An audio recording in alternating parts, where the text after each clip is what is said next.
ಓಲಾದವ್ರದ್ದು major issue ಇರೋದೇನೆಂದರೆ service. ತುಂಬ ಜನ ಓಲಾ ತೊಗೊಳಕ್ಕೆ ಎದುರದೇ ಸರ್ವೀಸು, ಆಮೇಲೆ ಸ್ಪೇರ್ ಪಾರ್ಟ್ಸ್ ಅಷ್ಟು ಈಸಿಯಾಗಿ ಸಿಗ್ತಿಲ್ಲ. ಅದಕ್ಕೋಸ್ಕರ ಅಷ್ಟು ಜನ ಓಲಾನ ಪ್ರಿಫರ್ ಮಾಡಲ್ಲ. ಆ್ಯಂಡ್ ನೀವು ನೋಡಿದ್ರೆ ಓಲಾ ಸ್ಟಾರ್ಟ್ ಆದಾಗ ಸಿಕ್ಕಾಪಟ್ಟೆ ಟಫ್ ಕಾಂಪಿಟೇಷನ್ ಇತ್ತು ಇ ವಿ ಮಾರ್ಕೆಟಲ್ಲಿ ಬೈಕ್ ಗಾಡಿಗಳಿಗೆ.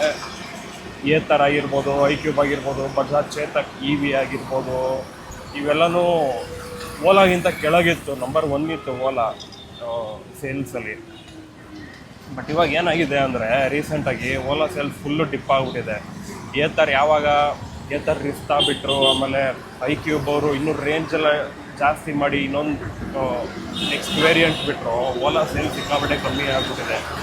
ಓಲಾಗೆ ಎಲ್ಲಿ ಪ್ಲಸ್ ಪಾಯಿಂಟ್ ಇತ್ತು ಅಂದರೆ ಒಂದು ರೇಂಜು, ಯಾವ ಗಾಡಿನೂ ಇಷ್ಟು ರೇಂಜ್ ಕೊಡ್ತಾ ಇರಲಿಲ್ಲ, ಅದೊಂದು ಪ್ಲಸ್ ಪಾಯಿಂಟ್ ಇತ್ತು. ಆಮೇಲೆ ಇನ್ನೊಂದು ಪ್ರೈಸ್ ಪಾಯಿಂಟು.